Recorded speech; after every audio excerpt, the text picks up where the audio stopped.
Olá, querido aluno, seja muito bem-vindo. Tutor presencial também, seja bem-vindo. Vamos dar continuidade à nossa disciplina, comportamento organizacional. E nessa teleaula nós vamos falar a respeito das relações interpessoais, adentrando no desenvolvimento de grupos e equipes.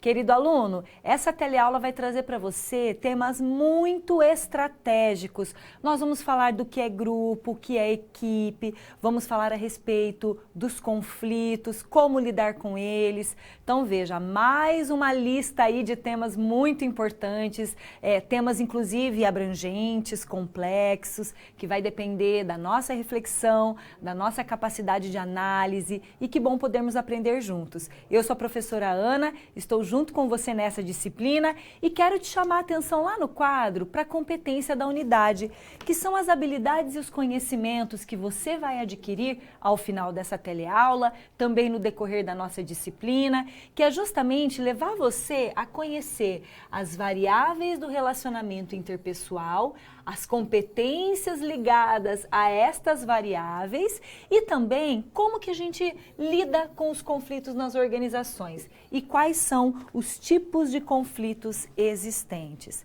Então veja, né? Temos aí um rol de conteúdos, de informações para a gente refletir juntos. São temas que não têm resposta certa, né? São temas que vão exigir da gente uma capacidade mesmo de refletir, parar para pensar na realidade em que a gente está inserido. Isso é que é bacana, isso é que é importante. E todo profissional ele precisa desenvolver isso, essa capacidade de ser sensível ao meio onde ele está inserido, fazer a leitura do ambiente, perceber as pessoas que estão ao seu redor, para que assim ele possa trazer os melhores resultados sempre. Então vamos ao quadro mais um pouquinho para a gente começar nessa ideia, né, de pensar, de refletir juntos. A primeira pergunta que eu te faço: quais as competências necessárias ao relacionamento interpessoal? Mas será que a gente precisa desenvolver competências para lidar com o outro? Pois é, a gente se relaciona o tempo todo, isso faz parte da nossa vida, mas é imprescindível a gente perceber quais as competências precisam ser desenvolvidas quando a gente está junto ao outro, seja no dia a dia de trabalho, seja também na vida pessoal. E que competências são essas, né? Logo nós vamos juntos descobrir. E será que há diferenças entre grupos e equipes? Ou será que eles são sinônimos? É tudo a mesma coisa. Então também vamos refletir sobre esses dois pontos. Como lidar com conflitos? Talvez esteja aqui um elemento crucial hoje no mundo do trabalho, principalmente quando a gente pensa no cenário que a gente está vivendo, tão turbulento, não é mesmo? Tão cheio de desafios, tantas mudanças, tanta competitividade a gente vê no mercado hoje. E claro, assim, impossível que os conflitos não apareçam, eles estão presentes. Só que a pergunta que a gente tem que fazer é: como lidar com eles? Qual é a melhor maneira de abordar as pessoas quando elas estão numa situação de confronto, numa situação de conflito? O que eu devo fazer? O que entra em cena quando o conflito aparece? Né? Será que eu preciso lembrar daquelas competências que a gente falava? Né? As competências ajudam nesse momento? Né? Será que eu preciso também exercitar minha empatia, observar o que o outro traz, mesmo que seja diferente daquilo que eu penso? Tudo isso envolve esse tema que é tão abrangente, que é tão amplo, tão presente hoje no nosso dia a dia, e é tudo isso que a gente vai trabalhar. E lembrando você, aluno, que nós vamos ao final da nossa teleaula jogar o Kahoot, que é um jogo interativo, muito gostoso, muito interessante, que faz também a gente se divertir e aprender ao mesmo tempo. Então, vamos começar.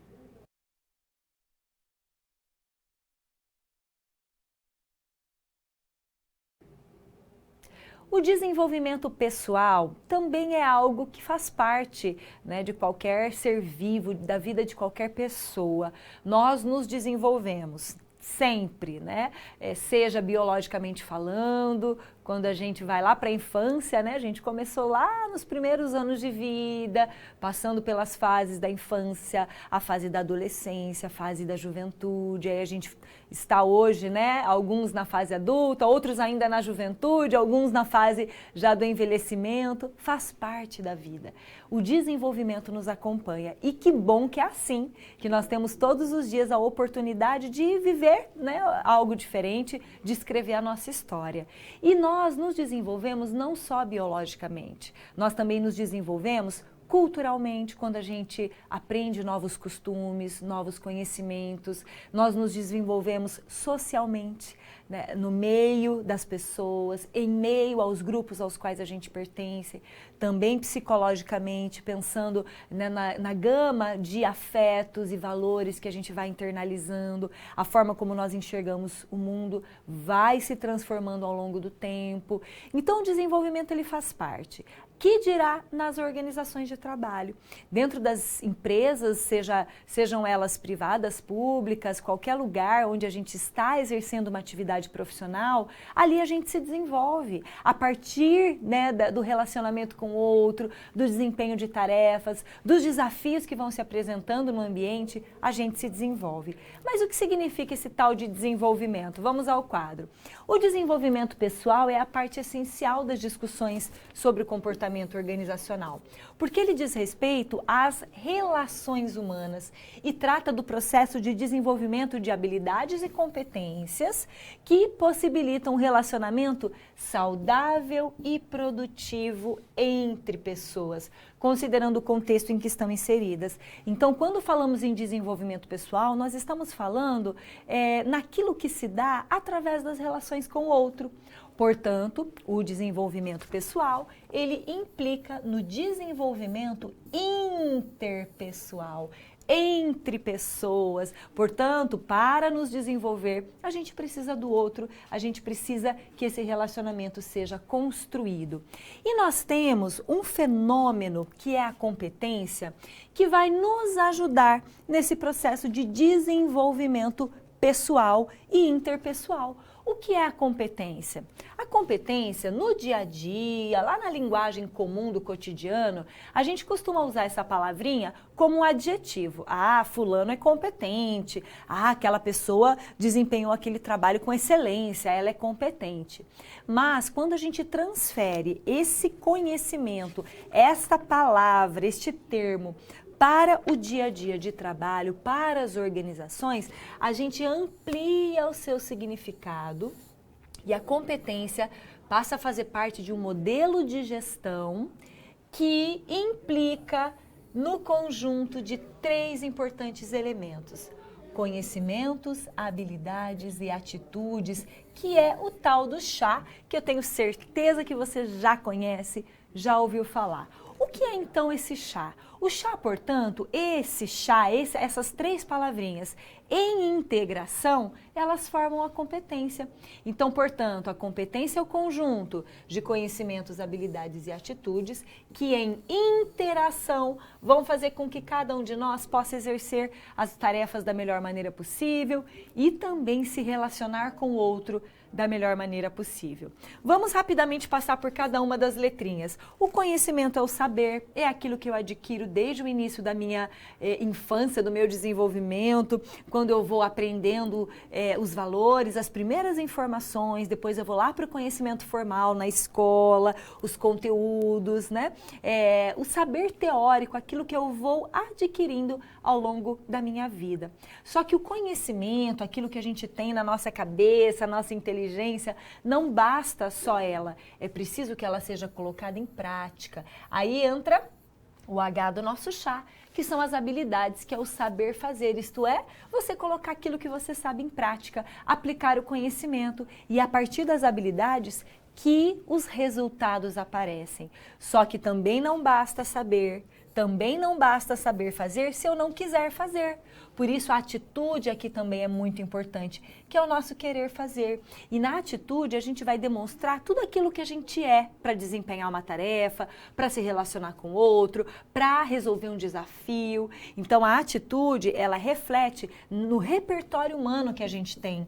Então as nossas crenças vão estar ali embutidas, os nossos valores, os nossos afetos, a forma como a gente enxerga o mundo. Tudo isso vai estar sintetizado, né, na atitude. Portanto, é importante a gente perceber que a competência ela não se dá de maneira isolada, né? Não dá para pensar que ser competente ou exercer a competência é só ter o conhecimento em algo. Não, esse conhecimento precisa ser exercido na prática e eu preciso também ter uma postura que me coloque à frente disso, que me faça agir, que me faça saber pensar e exercer o melhor que eu posso em determinadas situações, inclusive em situações que nos desafiam, de mudanças, de problemas, de imprevisibilidades, né? Então, a competência vai ser exercida a partir desses 3 elementos. E nós temos alguns tipos de competência. Bom, antes da gente falar da competência interpessoal, muito provavelmente você já ouviu falar das competências técnicas, certo? E das competências comportamentais. Pois bem, são essas as competências que nós temos de um modo geral e a partir delas a gente vai desmembrando outras, né? Quando falamos em competências técnicas, a gente está relacionando as funções, as tarefas. Então, as competências técnicas, elas vão nos ajudar muito mais no desempenho do trabalho, das atividades em si, né? As competências técnicas, elas vão estar mais focadas no C do nosso chá e no H do nosso chá. Já as competências comportamentais são aquelas que destacam o nosso autoconhecimento, aquilo que a gente entrega para o outro no desenvolvimento de uma tarefa. Então tem a ver com o relacionamento que a gente estabelece, tem a ver com a nossa adaptabilidade ao ambiente, o nosso tratamento com o outro. Então as competências comportamentais, elas estão mais ligadas ao azinho do nosso chá. E as competências comportamentais, uma delas é a competência interpessoal, que é a habilidade de lidar eficazmente com relações interpessoais, de lidar com outras pessoas de forma adequada às necessidades de cada uma delas e às exigências da situação.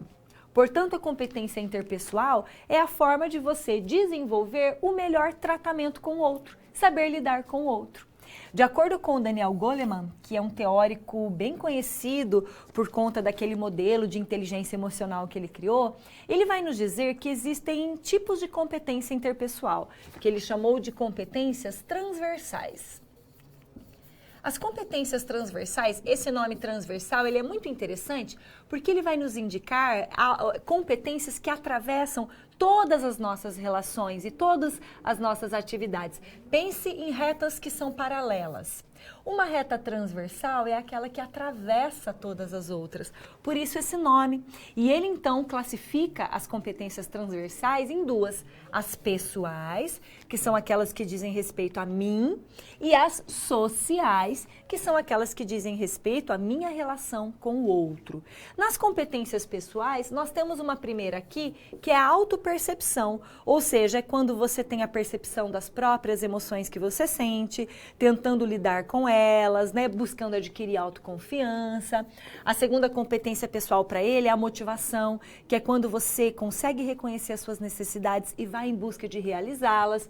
E a autorregulação, que é uma competência que implica no nosso autocontrole, em agir de forma ética perante as situações, ser responsável com seus compromissos. Já as competências sociais, ele vai destacar a empatia, que é a percepção que eu tenho da necessidade do outro, tentando ajudar o outro a solucioná-la, e também as aptidões sociais, que são justamente a forma de lidar com o outro a ponto de convencê-lo de alguma informação que é importante, de me comunicar com ele, mas uma comunicação que seja completa, não é só falar, ouvir também, né? E ajudá-lo no seu desenvolvimento. Então, nós temos aí competências que nos ajudam muito no trato com as pessoas.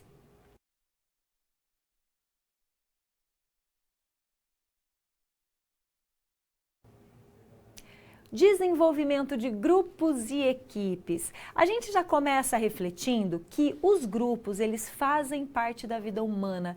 Não tem jeito. Desde muito tempo, né, vamos pensar lá na antiguidade, os primeiros seres humanos, eles já começavam a se agregar em grupos, porque eles começaram muito cedo a entender que quando a gente se une em grupo, a gente consegue mais facilmente sobreviver aos obstáculos do ambiente, a gente consegue mais facilmente buscar soluções assertivas para os problemas, enfrentar os desafios. Até hoje é assim. A gente sabe que quando a gente se reúne em grupo, quando a gente pensa junto, muito mais fácil a gente buscar uma alternativa, uma saída para um problema. Não é assim? E desde o início da nossa vida humana, a gente faz parte dos grupos. Vamos ver? Antes disso, o grupo, o que é o grupo? O grupo se caracteriza por 2 ou mais pessoas que são psicologicamente conscientes umas das outras, quer dizer, eu reconheço o outro que faz parte daquele grupo junto comigo e que interagem para atingir um objetivo comum. Essa palavrinha interação, ela é fundamental para a gente entender grupo. Por quê? Porque o grupo, ele só vai existir quando 2 ou mais pessoas estiverem reunidas em prol de um objetivo e para isso elas precisam interagir. Elas precisam conviver. Isso significa, por exemplo, que se você estiver no cinema, você vai ao cinema assistir a um filme. As pessoas que estão ali no cinema não caracterizam grupo, porque elas não se conhecem, porque elas não convivem, elas não interagem. Embora esteja aí uma reunião de pessoas, não se caracteriza grupo, porque o grupo você precisa interagir, você precisa conviver. Diferente, por exemplo, dos atores do filme, eles sim constituem um grupo, porque eles conviveram, eles interagiram para atingirem um objetivo. E os grupos, eles fazem parte da nossa vida, como falávamos, e nós passamos a exercer, a participar dos grupos desde muito cedo na nossa vida. Os grupos primários são o primeiro grupo que a gente faz parte, que são os grupos cujas relações são mais próximas, mais diretas e que tendem a ser mais afetivas. Quando a gente nasce, a gente entra no grupo familiar. Seja ele de qualquer formato for, né? Pode ser o cuidador, pode ser a avó e o vô, pode ser o tio e a tia, e a gente vai ampliando esse grupo, né? Porque cada vez mais a gente vai conhecendo a família, inclusive amigos íntimos. São esses o primeiro grupo, né? Os primários, que nos transmitem as informações, que nos passam os valores necessários para a nossa vida. Só que, claro, a gente vai crescendo, vai se desenvolvendo e a gente vai agregando outros grupos, que são os grupos secundários. Os grupos secundários, eles se caracterizam por relações um pouco mais distantes, né? Mas que não deixam de ser afetivas. Por exemplo, o grupo do trabalho, o grupo dos amigos, o grupo lá da igreja que você participa, o grupo lá do clube que você frequenta, o grupo das redes sociais, hoje que é tão usado, tão utilizado. E esses grupos, eles podem ser tanto formais, ou seja, aqueles grupos que são definidos institucionalmente. Pense, por exemplo, num setor de trabalho, é um grupo formal. Né? O setor existia antes de você fazer parte dele, muito provavelmente. Então, o setor de trabalho é um setor que tem normas, regras, né? É um grupo formal, institucionalizado. E os grupos informais, que são aqueles mais espontâneos, em que as pessoas elas passam a fazer parte desse grupo porque elas têm afinidade, né, entre os membros.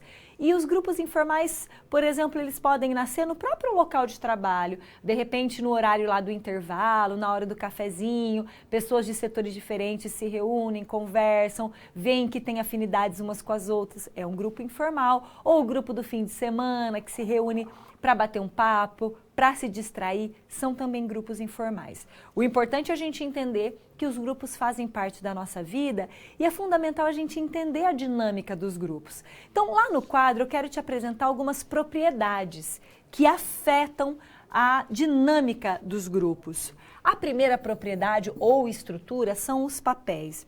Os papéis são um conjunto de comportamentos, né, que as pessoas esperam que a gente exerça, um conjunto de expectativas sobre aquilo que a gente vai atuar. Por exemplo, hoje você, no seu polo, exerce o papel de aluno.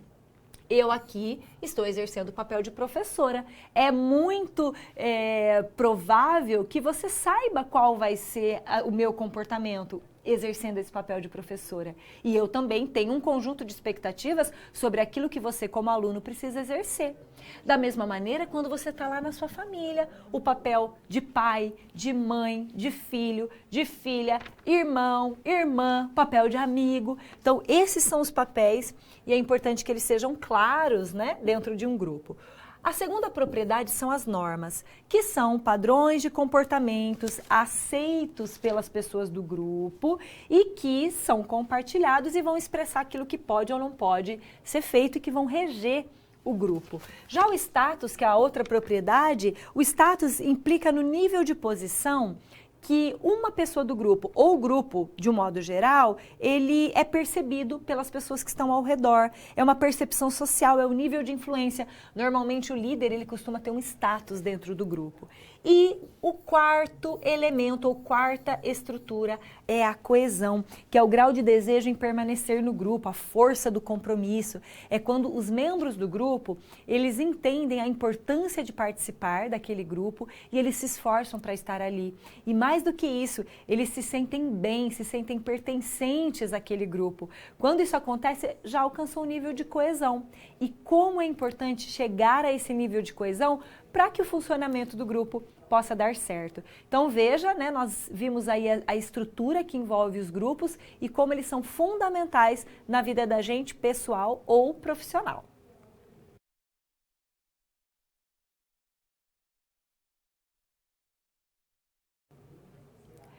Diferenças entre grupos e equipes. Será que há diferenças? Será que grupos e equipes são a mesma coisa?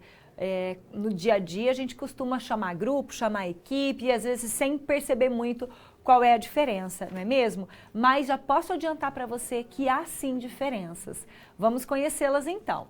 De acordo com o autor Spector, ele vai dizer o seguinte para nós, o Spector é lá da psicologia organizacional, ele vai falar que todas as equipes são grupos, mas nem todos os grupos são equipes. O que isso quer dizer? Quando a gente fala em duas ou mais pessoas reunidas em prol de um objetivo e que, para isso, interagem, a interação, a convivência, ao reconhecimento de um e de outro, nós estamos falando de grupo. Então, significa que tudo que nós estamos tratando aqui é grupo. Tudo é grupo. Reunião de duas ou mais pessoas que estão ali em interação, nós estamos falando do grupo. Portanto, as equipes também são um tipo de grupo. Só que a equipe, ela é um tipo especial de grupo.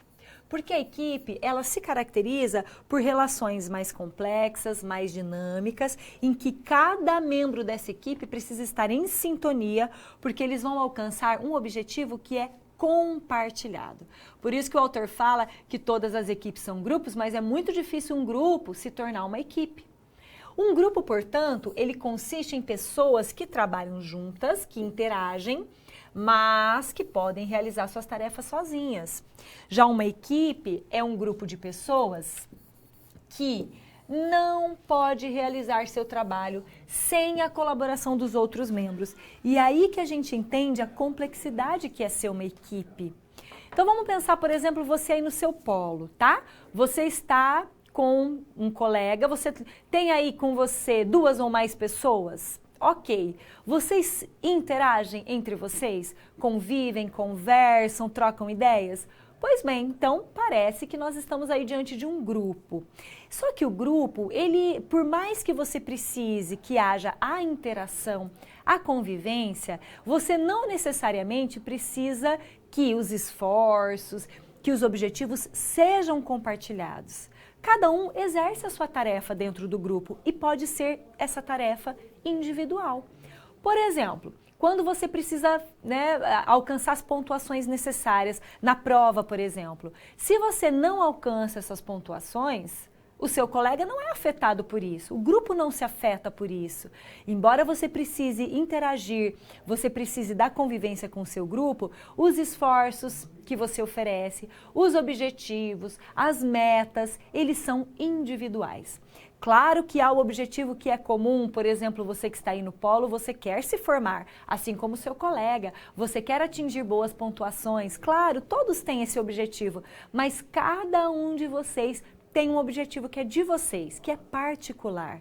Então o grupo ele vai se caracterizar por esforços, metas, objetivos, responsabilidades que são individuais, que são de cada um de vocês, embora para isso há a necessidade da interação. Já na equipe, não. A equipe, tudo deve ser compartilhado. Os esforços devem ser compartilhados. Os objetivos são um só, porque é o objetivo comum.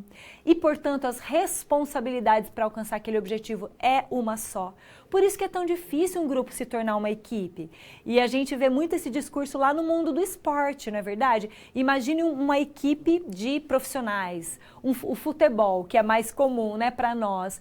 Cada um precisa exercer o seu papel, saber exatamente a sua posição para alcançar o único objetivo, que é vencer, de repente, um campeonato, a Copa, uma Olimpíada, né? E a equipe, para que ela alcance esse sucesso, ela precisa estar em sintonia, porque os resultados serão um só. Da mesma forma, você aí no polo, quando você se reúne com o seu grupo, sua equipe, para realizar um trabalho, cada um precisa fazer a sua parte, mas o resultado vai ser um só. E se alguém não fizer a sua parte, vai afetar a equipe, porque o resultado ele é compartilhado. Vamos dar uma olhadinha nas diferenças entre grupos e equipes. Então, no grupo, o esforço ele é individual, na equipe já é coletivo. Os resultados individuais na equipe já são resultados globais, ou seja, comuns, né? O objetivo do trabalho é individual no grupo, mas na equipe ele é compartilhado. As metas no grupo são individuais, na equipe são globais. As unidades de trabalho são individuais, vai depender de cada um. Já na equipe, as unidades de trabalho são autônomas. O que isso quer dizer? Que por mais que a equipe ela esteja submetida a uma coordenação, de repente a um grau hierárquico mais alto, mesmo assim, o trabalho para ele ser realizado, ele vai depender muito mais da equipe e não daquilo que está fora da equipe. Por isso que eles são autônomos, né? E no grupo a gente, claro, vai construindo afinidades. E na equipe, a gente normalmente consegue alcançar o orgulho de pertencer, né? Pense, por exemplo, aí um time de futebol, né? Uma equipe de futebol quando alcança o campeonato, o sucesso, quando entra lá em primeiro lugar, consegue chegar ao topo ali do jogo ou do campeonato que eles estão vivenciando. Que orgulho que dá, não é mesmo? As pessoas se sentem felizes porque elas se esforçaram para alcançar aquele resultado tão bem sucedido. Então veja, não é simples assim a gente pensar em ambos, né? O grupo se transformar numa equipe é algo realmente desafiador. E nós temos lá no quadro alguns estágios de desenvolvimento de grupos e equipes. Não que esses estágios sejam regra, tá? Vai depender de cada funcionamento, mas é muito comum que os grupos e as equipes passem por esses estágios. O primeiro, claro, é a formação. Mesmo que as pessoas já se conheçam, quando elas se reúnem num grupo ou numa equipe, elas passam a se reconhecer, né? Elas passam a definir os objetivos, as normas, é uma fase ainda de incerteza. Depois, elas podem passar por uma fase que se chama confronto ou conflito, que é quando há divergências de opiniões e aí vai ser necessário um processo de ajuste, de negociação, sentar para conversar. Depois a gente tem normalmente, né, depois que passa a fase de conflito, a fase de normatização, que é quando a coesão aparece. Aqui é a fase em que o grupo ou a equipe estão alinhados, as pessoas elas se identificam umas com as outras, os sentimentos vão sendo compartilhados, elas vão concordando com as normas e regras, e isso favorece a quarta fase, que é o desempenho, que é quando as pessoas lá da equipe, elas executam as tarefas com a melhor forma que elas podem, a energia voltada para o desenvolvimento do trabalho, a produtividade é acima. Até que pode haver a fase da dissolução, que é quando a equipe, por algum motivo, seja porque os objetivos já foram alcançados, seja porque a equipe é temporária, tinha um prazo para ela existir, seja porque a equipe fracassa, pode acontecer, a equipe vem a se desfazer. Essa é a fase de dissolução. O importante é a gente perceber nesses estágios que a equipe ela não se dá da noite para o dia, né? É num processo de construção, né? É num processo aí em que cada um se esforça para alcançar os seus objetivos.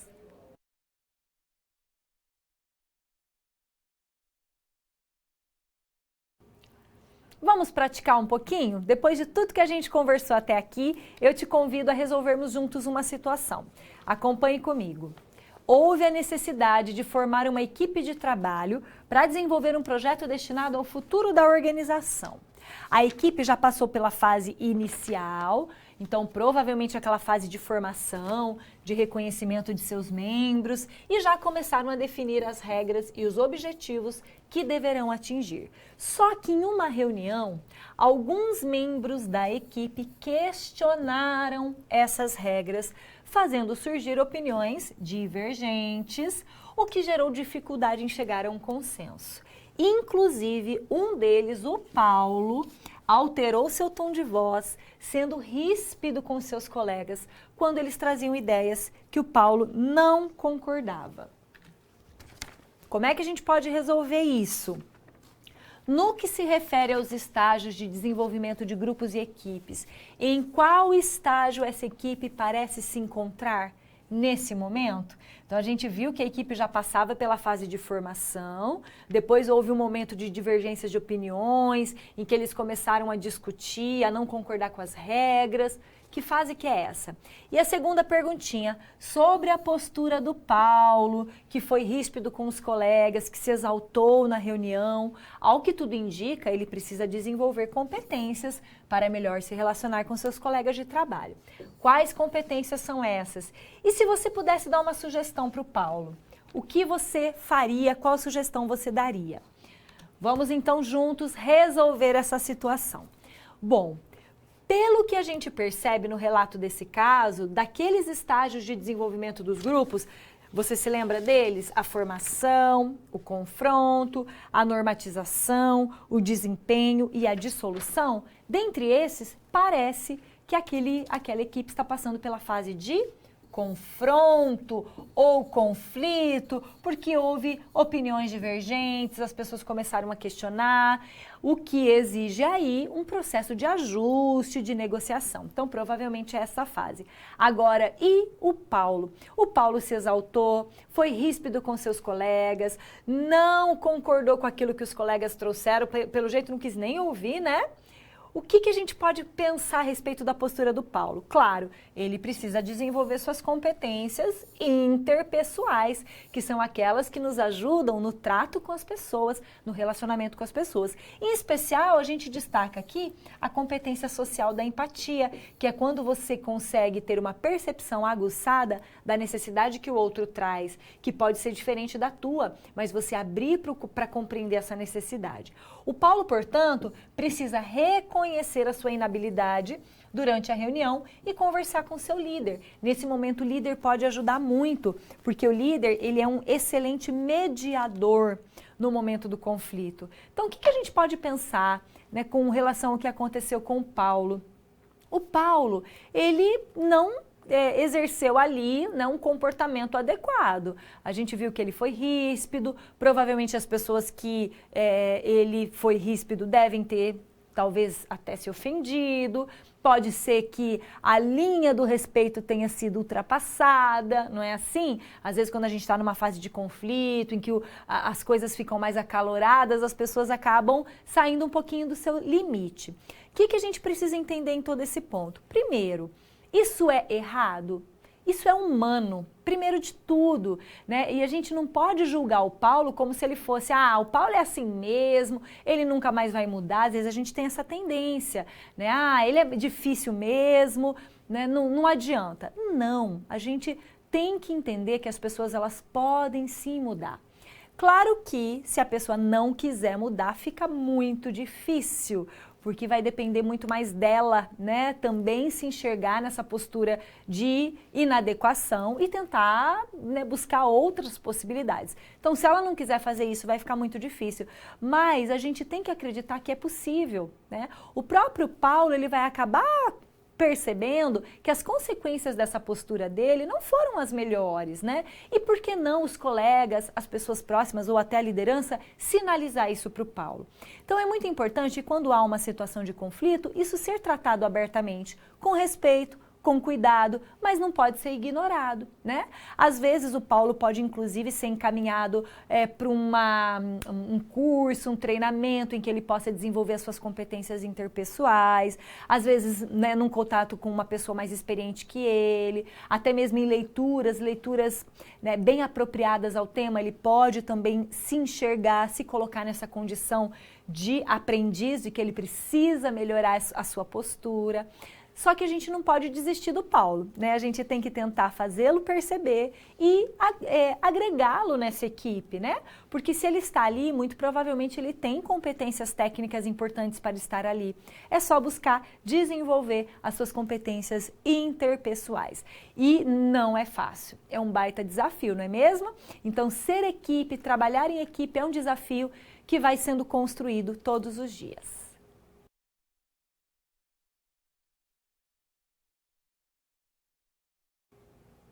Agora é o momento da sua dúvida, então eu vou dar alguns minutinhos para você trazer a sua dúvida, a sua contribuição, traga para nós, para a gente poder tornar essa aula mais gostosa, mais produtiva, e já já nós voltamos.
Olha o Polo de Castanhal aí, Pará, um beijo muito grande para vocês.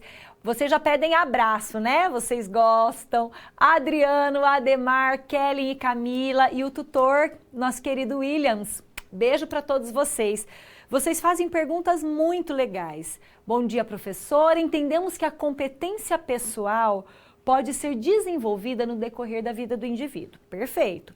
Como as empresas hoje, ao abrirem um processo seletivo interno para uma vaga e um cargo específico, usará de qual mecanismo para selecionar esses indivíduos que possuem todas as características necessárias para o cargo e possuem bem desenvolvidos os conhecimentos, as habilidades e atitudes? Quais critérios para escolher, né, o candidato que mais se adequa ao perfil do cargo?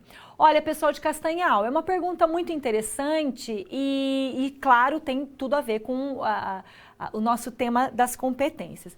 Primeiro é importante vocês entenderem que quando a gente fala em ser humano, a gente não pode achar que cada ser humano vai ter todas as características necessárias e perfeitas para ocupar um determinado cargo.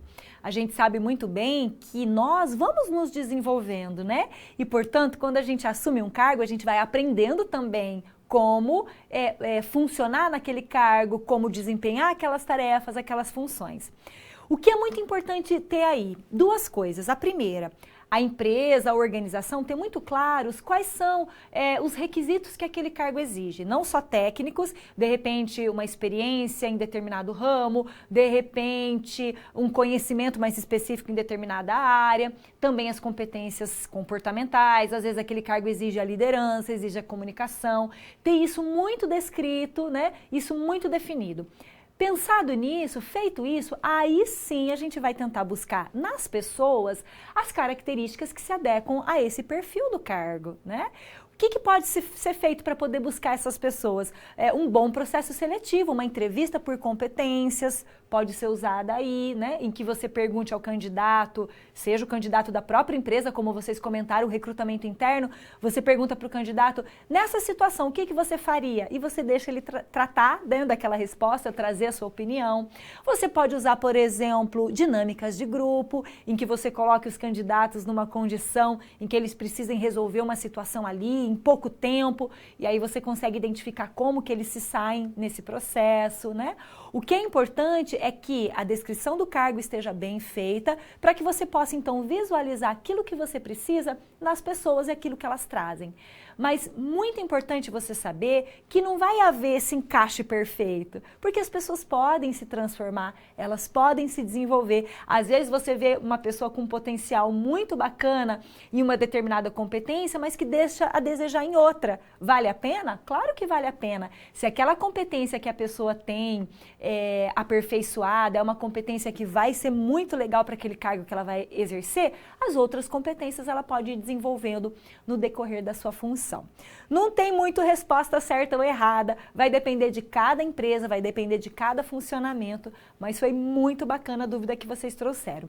Continuando com Castanhal, a aluna Alice, oi Alice, você tem a seguinte pergunta, Alice: qual seria o papel principal do mediador? Quem pode ser esse mediador? Numa situação onde existe um certo conflito interno no grupo de trabalho, por exemplo, quando as opiniões se divergem para o alcance do objetivo coletivo como um todo. Excelente pergunta, Alice. O mediador, normalmente, a gente pensa na figura do líder, né? O líder, ele precisa ser aquela pessoa que está preparada para receber as opiniões divergentes dos seus liderados e tentar fazer a ponte aí entre uma opinião e outra, entre uma reação e outra. Só que não necessariamente precisa ser o líder, né? O mediador, ele pode ser uma pessoa ou formal, né? De repente uma pessoa que você confie, que tem uma postura um pouco mais firme ali no momento em que um conflito possa aparecer, por exemplo, né? Uma pessoa que já tem uma certa experiência nas funções que estão sendo exercidas ali, ele pode exercer o papel de mediador.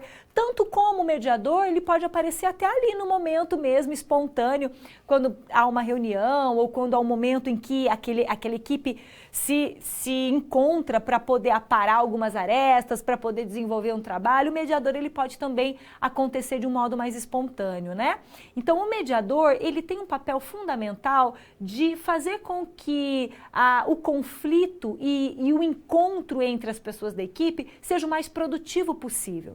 Esse é o papel dele, porque ele vai sinalizar o outro quando ele está passando do limite, ou ele vai fazer aquele papel de agora é a vez do colega expor a sua opinião. Então, o mediador ele vai ser essa ponte, né, entre as pessoas, fazendo com que aquele encontro, com que aquele momento que a equipe está vivendo seja o mais produtivo possível. É muito natural, né? É muito mais comum a gente ver o líder como mediador, mas não necessariamente.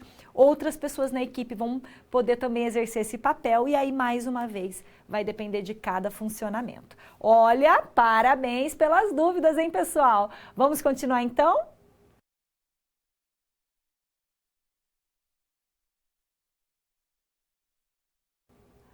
O conflito, este é um tema polêmico, mas o conflito faz parte da vida da gente, não adianta a gente fugir. Vamos então falar sobre ele? Nos relacionamentos interpessoais, é natural que surjam conflitos. As pessoas têm pensamentos diferentes, têm sentimentos diferentes, não tem jeito, os conflitos podem aparecer.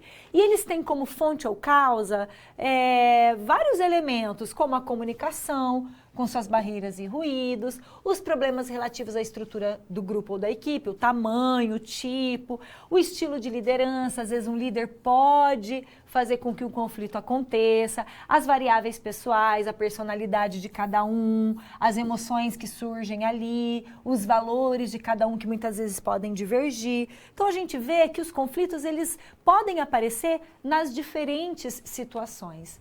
E de acordo com Robbins, o conflito ele tem início quando uma das partes percebe que a outra afeta ou pode afetar negativamente alguma coisa que a primeira parte considera importante. Essa citação do Dr. Robbins ela é muito bacana porque ele vai nos dizer assim, que o conflito muitas vezes ele acontece quando uma parte percebe que a outra quer afetá-lo ou o afeta negativamente.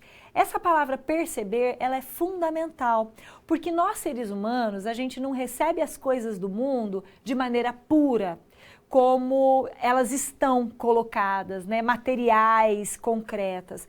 A gente, ao receber, ao apreender as coisas do mundo, seja as informações, sejam numa conversa, seja as experiências que a gente vive, seja numa reunião entre equipes e grupos, a gente recebe tudo isso de maneira que a gente vai interpretar aquilo que a gente recebe.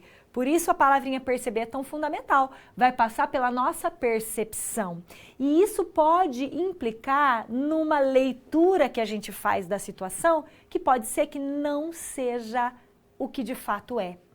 Quantos conflitos que você já viveu que podem ter acontecido porque você fez uma leitura da situação que não era aquilo. Às vezes você acha que a pessoa ela quer te afrontar, ela quer te agredir e ela não tem essa intenção, né? Não é verdade? Isso acontece, faz parte, porque a gente faz uma interpretação das coisas que a gente recebe do mundo. Por isso que é tão importante, quando a gente vive uma situação de conflito, a gente falar sobre ele.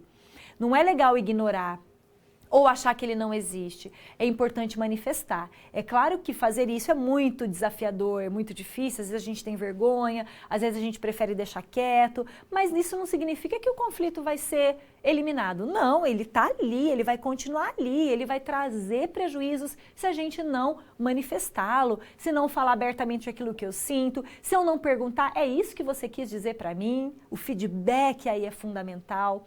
Então, como é importante a gente saber tratar o conflito de uma maneira aberta, de uma maneira clara. No quadro você vai ver que existem tipos de conflitos. Sim, existem. O conflito ele pode ser intrapessoal, que é aquele que eu tenho comigo mesmo, né? Às vezes um conflito, uma decisão que eu preciso tomar, quando você está num relacionamento que você, né, não quer mais estar com a pessoa, normalmente um relacionamento amoroso, você entra em conflito, lá no trabalho, para você decidir o curso que você está cursando. Teve conflito? Pode ser que sim. Será que é esse? Será que é outro? O conflito também é interpessoal. Eu com o outro, né? Eu com um amigo, com alguém da família, lá no trabalho, com o líder. E também o intergrupal, que é de grupo com o grupo, às vezes uma instituição com a outra, às vezes um setor de trabalho com o outro. Então são variados os tipos de conflitos que conferem também variadas formas de funcionamento.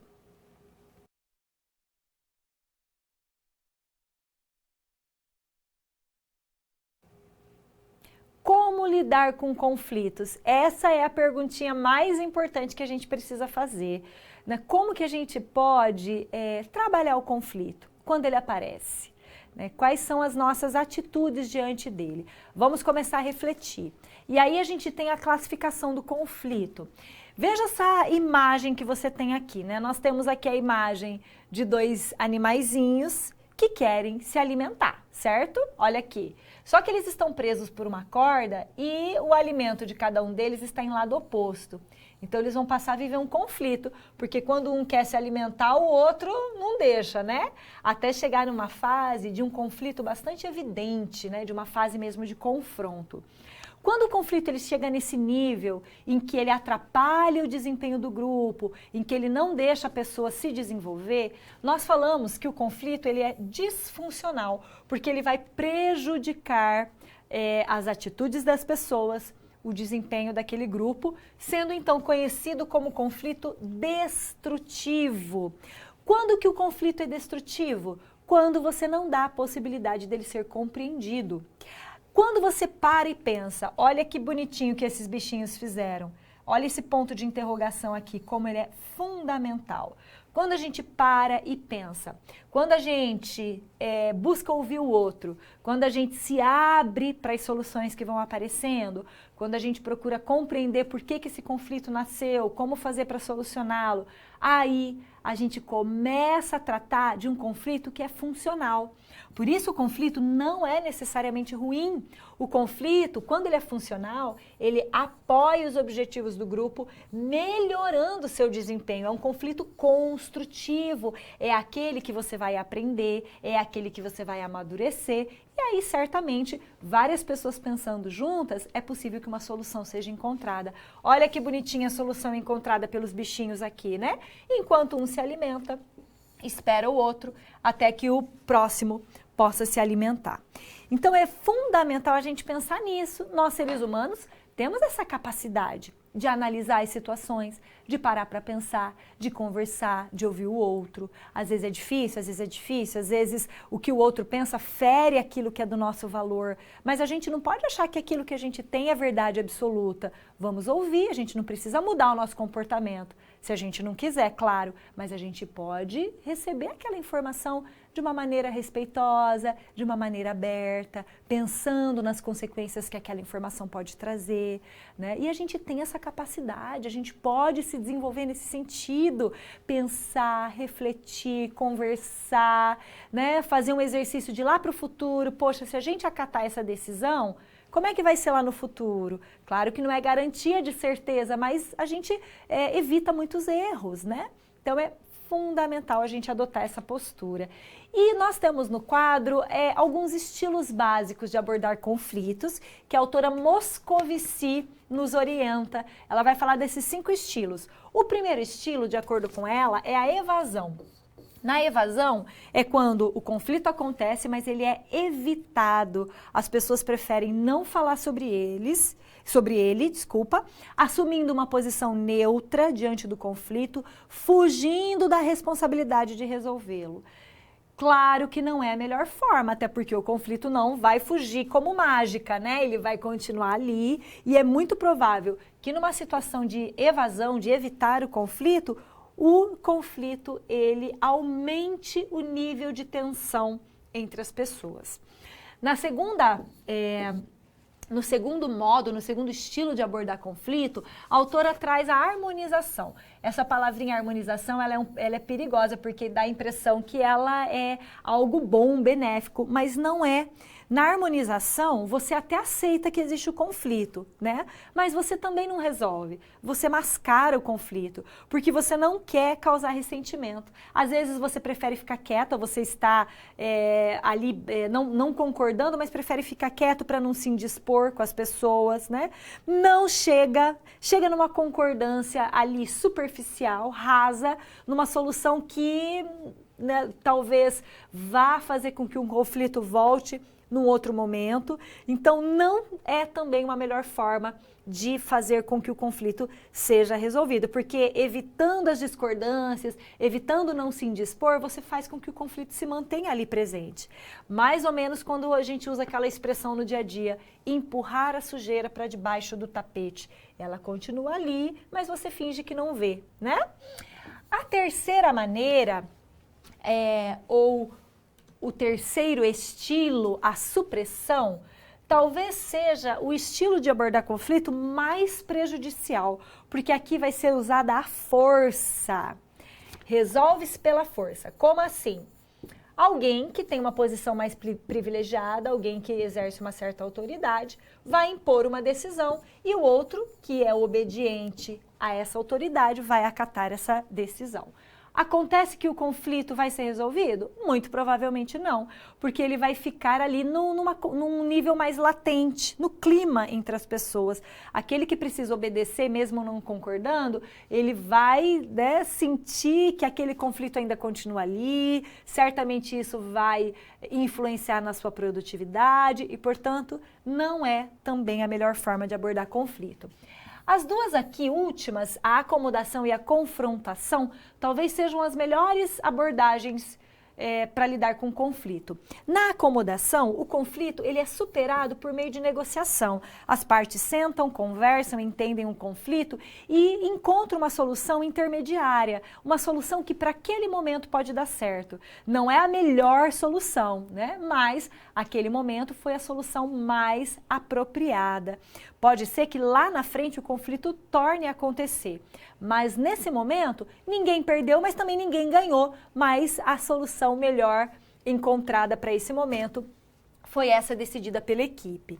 E a quinta abordagem, que é a confrontação, talvez seja aqui a melhor abordagem, mas também a autora fala que é a mais difícil.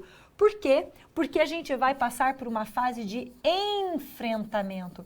Na confrontação, ao enfrentamento, ou seja, né, é uma abordagem que as ideias e os sentimentos das pessoas são discutidos abertamente, as pessoas passam a falar daquilo que elas sentem, né? É como se a gente falasse no dia a dia, vamos colocar todas as cartas na mesa, né?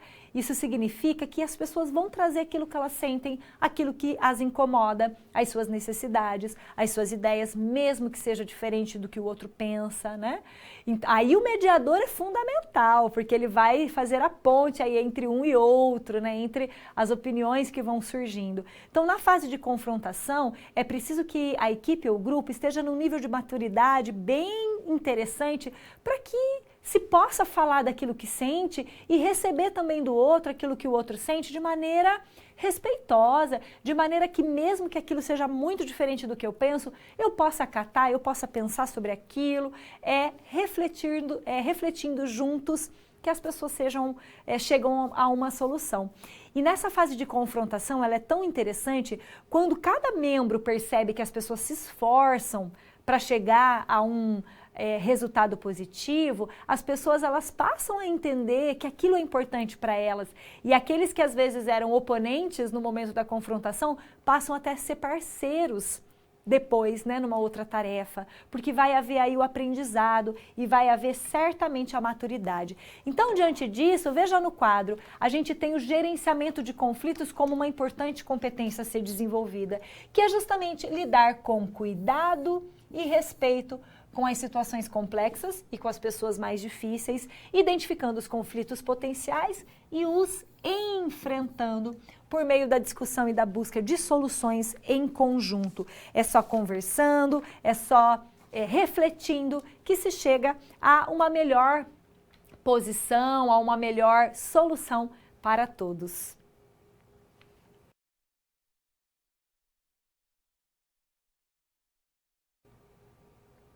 Relações produtivas, né? Como é que a gente pode pensar isso nos grupos e nas equipes?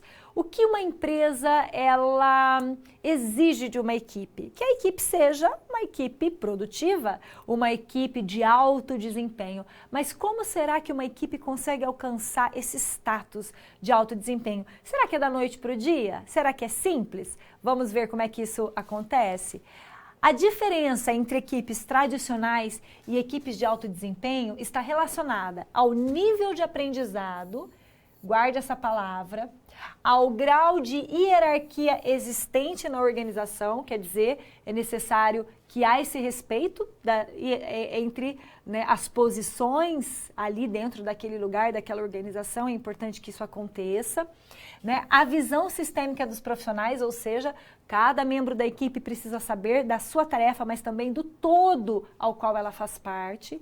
E também ao grau de valorização de características técnicas e interpessoais dos membros pela organização. Quer dizer, as pessoas que fazem parte da equipe, elas precisam sentir que o seu líder, e mais ainda, que a instituição ao qual ela está fazendo parte compreende que ela se esforça e reconhece esse esforço. Isso é fundamental. E você percebe ali a primeira palavrinha que a gente viu quando a gente trata de equipe de alto desempenho, o nível de aprendizado. Nenhuma equipe chega ao status de alto desempenho da noite para o dia. Ela precisa passar por um processo muito gradual de desenvolvimento, né? E certamente uma equipe que alcança um nível de alto desempenho é uma equipe que já passou por confronto, por conflito, por erros e acertos, por resultados positivos e negativos, né? Porque uma equipe de alto desempenho, ela se faz num processo de construção, não é simples, né? É necessário que as pessoas, acima de tudo, queiram fazer parte dessa equipe. Vamos lá no quadro analisar alguns aspectos que nos ajudam a identificar as equipes de alto desempenho. Trago aqui 3 aspectos, não são os únicos, né? Outros podem ser pensados. Mas, por exemplo, como que a gente analisa uma equipe de alto desempenho?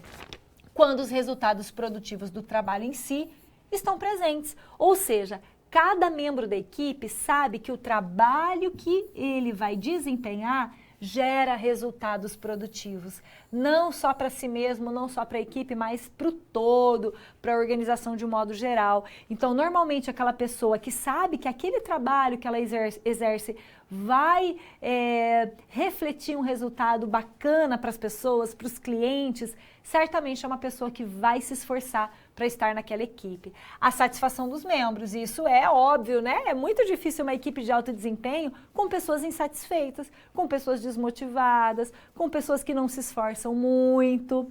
E isso implica na sobrevivência da equipe. Uma equipe que sobrevive, como nós falávamos, é uma equipe que já passou por muita coisa, né? Uma equipe que provavelmente já caiu e levantou, que provavelmente já teve erros nos processos, mas em outros momentos acertou, insistiu, foi atrás, correu para alcançar bons resultados. Então a equipe sobrevive porque a equipe entende que é importante se esforçar para que ela possa chegar a um alto desempenho, uma equipe de excelência. Excelência, nesse caso, não significa perfeição. Isso é impossível, mas uma equipe que possa produzir bons resultados porque cada membro se esforça para isso. E nas tomadas de decisão? Como é que isso pode ser feito?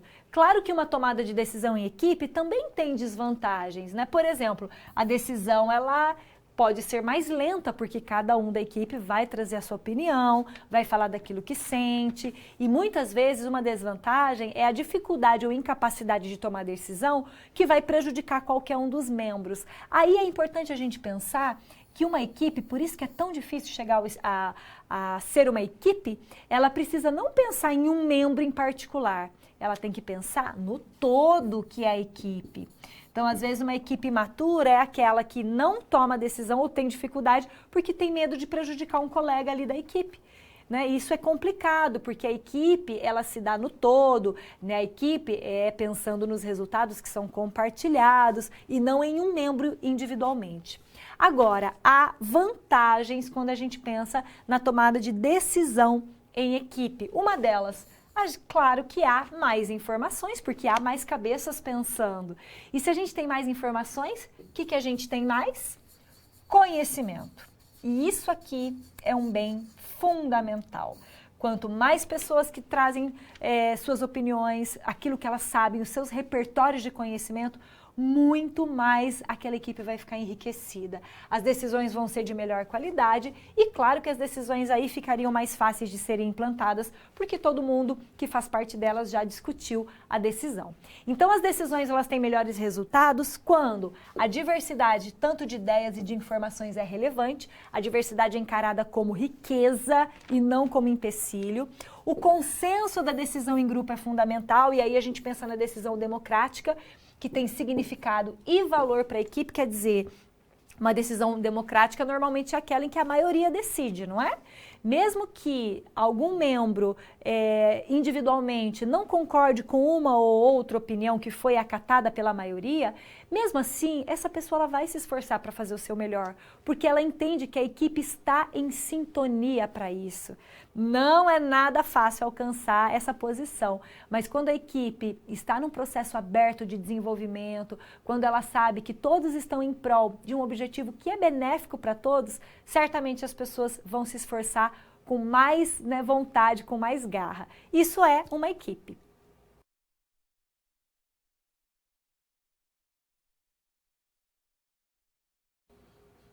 Mais uma situação, problema para a gente conversar. Vamos ao quadro? A equipe de trabalho que foi criada para desenvolver um importante projeto organizacional precisa estar bem coesa para dar andamento ao trabalho com vistas ao sucesso. Pensando nisso, foi solicitado que a Sandra, uma consultora da área de gestão de pessoas, desenvolvesse um módulo de treinamento e desenvolvimento com os membros da equipe, cujo objetivo é o de fortalecer o engajamento deles para alcançarem juntos esse sucesso. Como é um projeto decisivo, a Sandra está um pouco receosa sobre a sua capacidade em conduzir esse módulo e tem medo de falhar. O que pode estar acontecendo aí com a Sandra? A Sandra está vivendo um conflito. De qual conflito estamos falando? E qual seria o conteúdo fundamental para fazer parte desse módulo de treinamento e desenvolvimento para que o objetivo proposto seja alcançado? Vamos juntos resolver essa situação problema? Bom, a Sandra, a gente percebe, ela é uma consultora da área de gestão de pessoas, provavelmente uma pessoa que tem muitas competências, mas ela está com medo, ela está receosa e ela acha que ela não vai se sair tão bem na condução desse módulo. Então a gente está percebendo que a Sandra vive aí um conflito intrapessoal dela com ela mesma. E ela até falou pra gente que ela está com medo de falhar. Quando a gente se depara com esse tipo de sentimentos, de afetos, é muito importante a gente buscar compreendê-los, né? O medo nesse momento para Sandra, ele pode ser um sinalizador de que alguma coisa precisa ser olhada. Às vezes lá no passado a Sandra viveu uma situação parecida que talvez ela pode não ter sido tão bem sucedida e esse medo está voltando para mostrar isso para ela, o quanto ela precisa se preparar, o quanto ela precisa, por exemplo, conversar com alguém que possa ajudá-la nesse processo, alguém mais experiente, um profissional ou um amigo que ela confia. O que ela precisa fazer é não ignorar e tentar compreender esse conflito. E quando a gente pensa lá na equipe, qual é o conteúdo que essa equipe precisa aprender? Então, seria fundamental a Sandra demonstrar as vantagens das equipes de alto desempenho e também fazer os participantes perceberem que as equipes eficazes conseguem resultados muito melhores do que o melhor membro isoladamente. Como que a Sandra pode fazer isso? Né? Ela pode fazer isso de N formas. Imagine que bacana a Sandra preparar um módulo de treinamento em que ela traga um pouco de conteúdo teórico, pedindo para que eles percebam, observem, por exemplo, as competências interpessoais, quais são elas, para que eles façam um exercício de autoconhecimento. Você acha que você tem essa competência? Se não, como que você pode desenvolvê-la? Também a Sandra pode levar para a equipe dinâmicas de grupo, né? A gente chama de dinâmica de grupo, mas pode ser também pensado em dinâmica de equipe, a equipe é um grupo. Como trazer isso? Colocar as pessoas lá da equipe para desenvolverem uma atividade, às vezes uma atividade de difícil resolução, para ver como é que eles se saem. Aí a Sandra fica bem atenta, observando os comportamentos de cada um, depois sinalizar isso para as pessoas da equipe, abrir uma roda, discutirem sobre isso. Olha quanta coisa legal. Claro que para fazer isso, a Sandra certamente tem as competências aí que a gente já sabe. Ela é uma consultora da área de gestão de pessoas, provavelmente já praticou isso. Ela só vai precisar vencer esse medo, esse receio, mas certamente, se ela se preparar bem e se ela buscar compreender isso que ela está sentindo, com certeza esse módulo vai ser um sucesso e ela vai ajudar o pessoal da equipe a alcançar o seu objetivo.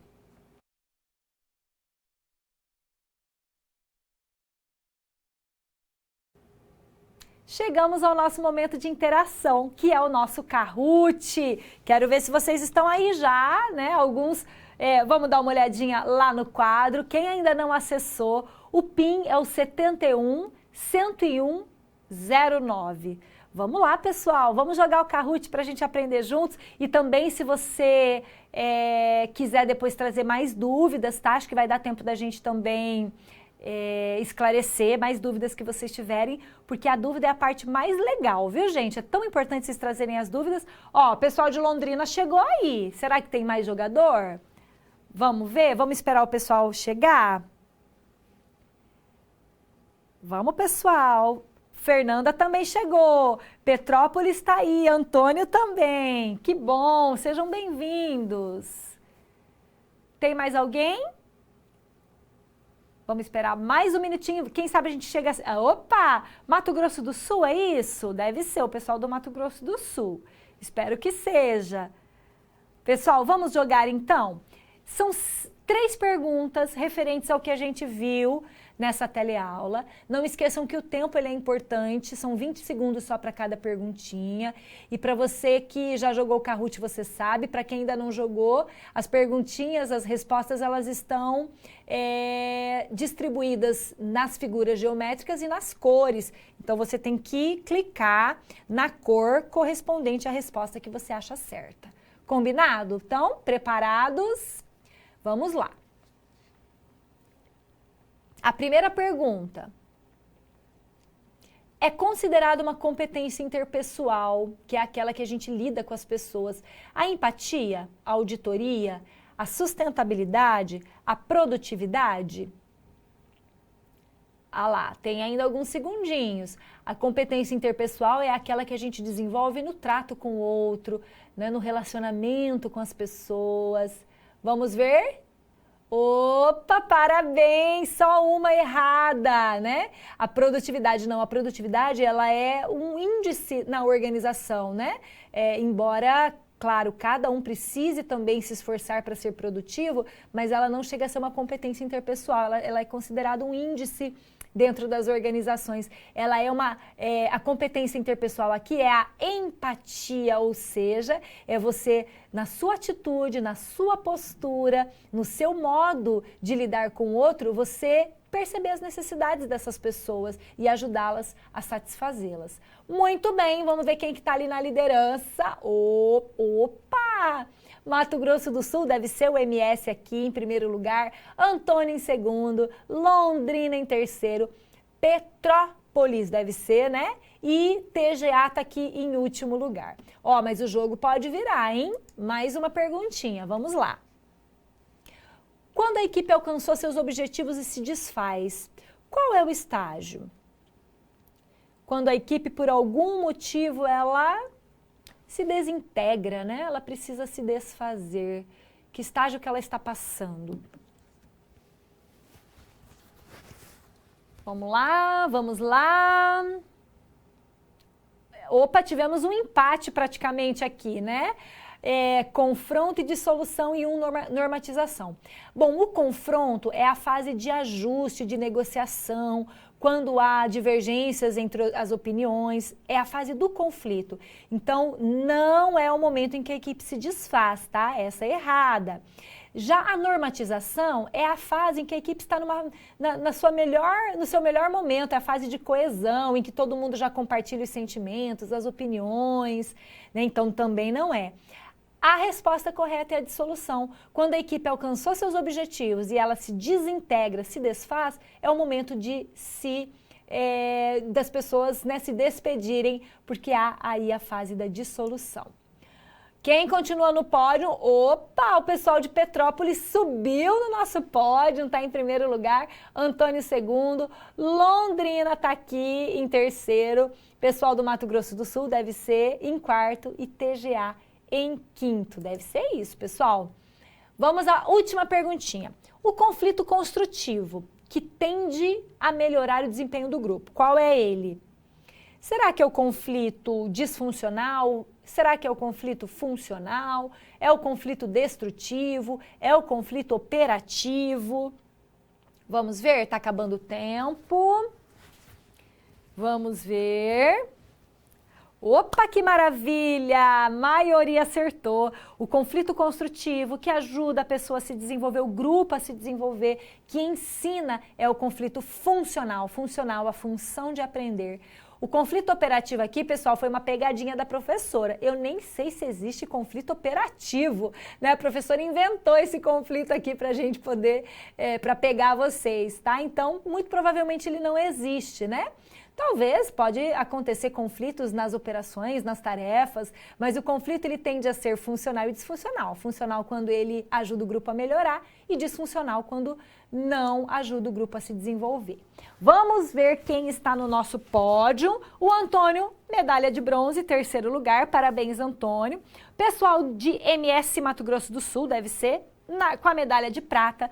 E o primeiríssimo lugar, Petrópolis, deve ser Petrópolis. Parabéns para vocês, pessoal. Muito bem. Ó, palmas aí para todos, viu? Que bom que vocês participaram. E agora ainda dá tempo. Nós temos ainda um tempinho para as dúvidas, então eu vou dar mais alguns segundinhos, encaminhe a sua dúvida e já já a gente volta.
Querido aluno, olha, antes da gente finalizar nossa aula, eu quero te dar um recadinho muito especial da nossa coordenação, tá?